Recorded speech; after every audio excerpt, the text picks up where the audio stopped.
AVS Marimuthu இணை ஒருங்கிணைப்பாளர் தமிழ்நாடு ரயில் பயணிப்போர் உரிமை தேர்வகம். நேற்றைய தினம் சென்னையிலிருந்து பாலக்காடு சென்ற பாலக்காடு எக்ஸ்பிரஸில் பயணம் செய்த பெண்மணி ஒருவர் லோயர் பெர்த்தில் படுத்திருக்கின்ற பொழுது மிடில் பெர்த்து காலியாக இருந்த மிடில் பெர்த்து கலண்டு விழுந்து அவர் தலையில் பலத்த காயமடைந்த பொழுது அங்கு இருக்கக்கூடிய ரயில்வே அதிகாரிகள் டிடிஆரை அழைத்து கேட்ட பொழுது அங்கு எந்த விதமான ஃபர்ஸ்ட் எய்டு பாக்ஸும் இல்லை. அது இல்லாமல் ரயிலில் பயணம் செய்யக்கூடிய பயணிகள் யார் என்பது டாக்டர் என்பதும் அவர்களுக்கு தெரியாத காரணத்தினால் அவர்கள் எந்த விதமான முதலுதவி அளிக்காமல் வருகின்ற மொரப்பூர் ரயில் நிலையத்தில் இறங்கிக் கொள்ளுங்கள் என்று மட்டும் அவர்கள் சொன்னாங்க. ஆனால் இந்த பெண் புத்திசாலித்தனமாக எந்த ஏற்பாடும் இல்லாத மொரப்பூரில் ராத்திரி 1:30 மணிக்கு இறங்கி இன்னல்களை எதிர்கொள்வதை விட நான் சேலத்தில் தான் இறங்குவேன் என்று அவர்கள் கூறியதால் அவர்கள் சேலத்தில் ஆம்புலன்ஸை எல்லாத்தையுமே ரெடி பண்ணி வச்சு அவங்களுக்கு சிகிச்சை அளித்து இப்போ நல்ல விதமாக இருக்கிறாங்கன்றது ஒரு நல்ல செய்தி தான். ஆனால் இதில் தப்பு எங்கே நடந்திருக்குன்னா, ஒரு 50 பேர் பயணம் செய்யக்கூடிய பஸ்ஸில் கூட முதலுதவி பட்டி இருக்கின்ற பொழுது ஒரு கிட்டத்தட்ட 1000 பேர் பயணிக்கக்கூடிய ரயிலில் முதலுதவி ஃபர்ஸ்ட் எய்ட் பாக்ஸ் இல்லாமல் இருப்பது மிகப்பெரிய குறை மாத்திரமல்ல. நாம் ரிசர்வேஷன் செய்கின்ற பொழுதே அந்த ரிசர்வேஷன் சார்ட்டில் டாக்டரா நீங்கள் என்னன்னு கேட்டு ஒரு காலம் இருக்குது. பெரும்பாலும் மருத்துவர்கள் அதில் டாக்டர் என்று தங்களை குறிப்பிட்டிருப்பார்கள்.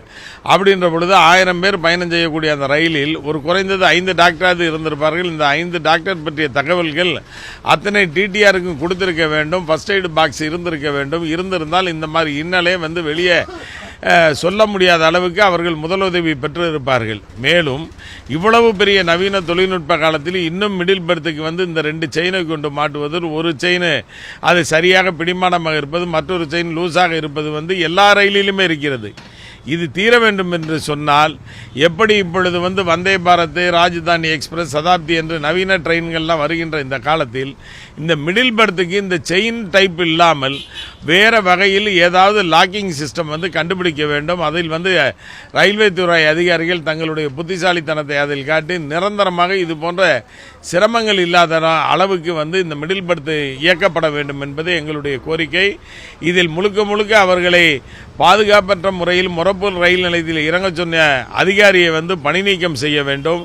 முதலுதவி பெட்டி இல்லாமல் எந்த ரயிலும் கிளம்பக்கூடாது என்பதும், ஒவ்வொரு ரயிலிலும் பயணம் செய்யக்கூடியவர்கள் டாக்டர் யார் என்பதை ரிசர்வேஷன் கோச்சிலே உள்ள டிடிஆர்கள் கண்டுபிடித்து அனைவருக்கும் தகவல் தந்து இது போன்ற சிரமங்கள் வரும்பொழுது அவர்களை பயன்படுத்தி கொள்ள வேண்டும் என்பது எங்களுடைய பயணிகளுடைய எதிர்பார்ப்பாக உள்ளது.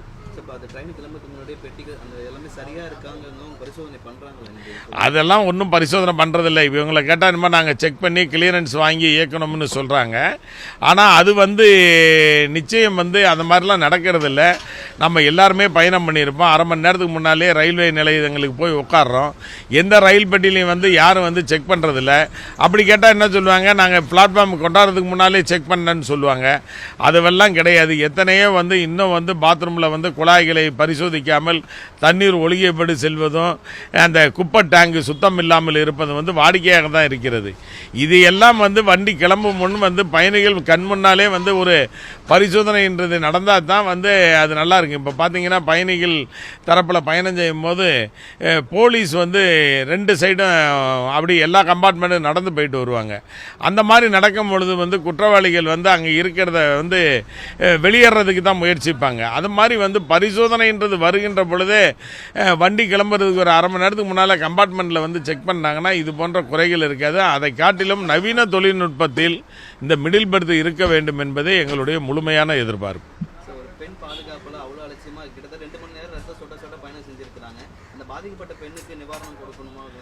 அதாவது இந்த மாதிரி சம்பவங்களில் நிவாரணம் மட்டுமே நிவாரணம் அல்ல, அதற்குரிய சொல்யூஷன் என்ன. அந்த பெண்ணு புத்திசாலியாக இருந்ததுனால தான் அந்த ஸ்டேஷனில் இறங்கியிருந்தாங்கன்னா அவங்களுடைய நிலைமை என்ன, அதுதான் இது முதன்மையானது. நிவாரணன்றது இவங்க 5000 கொடுக்குறாங்க, 10,000 கொடுக்குறாங்க, 20,000 கொடுக்குறாங்கன்றதெல்லாம் விட அது போன்ற சூழ்நிலையில் அவர்களை இறங்க சொன்ன அதிகாரியை குறைந்தபட்சம் சஸ்பெண்ட் பண்ணணும். அப்போ தான் அதிகாரிகள் அவர்கள் பொறுப்புணர்ந்து நடப்பார்கள் என்பதை எனது எதிர்பார்ப்பு. நிவாரணம் என்பது அவர்கள் கேட்டால் கண்டிப்பாக கொடுக்கத்தான் வேணும். அது அந்த பெண்ணினுடைய மனநிலையை பொறுத்தது. இறுதி கோரிக்கை நவீன தொழில்நுட்பத்தில் மிடில் பெர்த் வந்து அமைக்கப்பட வேண்டும். அந்த செயின் டைப்பில் இருக்கிறத வந்து அவங்க விளக்கிக்கிட்டு வேறு மாதிரியான லாக்கிங் சிஸ்டத்தில் வந்து இது கொண்டு வர வேண்டும். அவர்கள் நினைப்பார்களே ஆனால் அவர்களால் நிச்சயம் முடியும். எத்தனையோ டெக்னாலஜி வந்துருச்சு இன்றைக்கி. இது இன்னும் வந்து 50 வருஷத்துக்கு முன்னால் நம்ம தாத்தா காலத்தில் இருந்த செயினை மாட்டிக்கிட்டு ஒரு செயின் மாட்டுறதும் ஒரு செயின் மாட்டாமல் இருக்கிறதும் இதெல்லாம் வந்து மாறணும். ஏன்னா கீழே வந்து குழந்தையோடு படுத்திருக்கிறவங்களுடைய நிலைமையெல்லாம் நினச்சி பாருங்கள். இது ஏதோ மண்டையில் அடிபட்டுச்சு, அந்த மாதிரி சின்ன அடியோட போயிடுச்சு. இது பலத்த அடியாக இருந்து ஒரு பிறந்த குழந்தையெல்லாம் பக்கத்தில் வச்சுட்டு வராங்க. அதெல்லாம் என்ன பாதுகாப்பு இருக்குது? இதை வந்து அதிகாரிகள் வந்து வந்தே பாரத்தை கண்டுபிடிக்கக்கூடிய அளவுக்கு டெக்னாலஜி நம்மகிட்ட இருக்கும்போது மிடில் பெர்த்தை வந்து சரி பண்ணுறதுக்கூடிய டெக்னாலஜி வந்து கொண்டு வரணும். இதுதான் எங்கள் எதிர்பார்ப்பு. நிவாரணங்கள் மட்டுமே தீர்வு அல்ல, அதற்கு வந்து நிரந்தரமான தீர்வு என்பது பாதுகாப்பு தான்.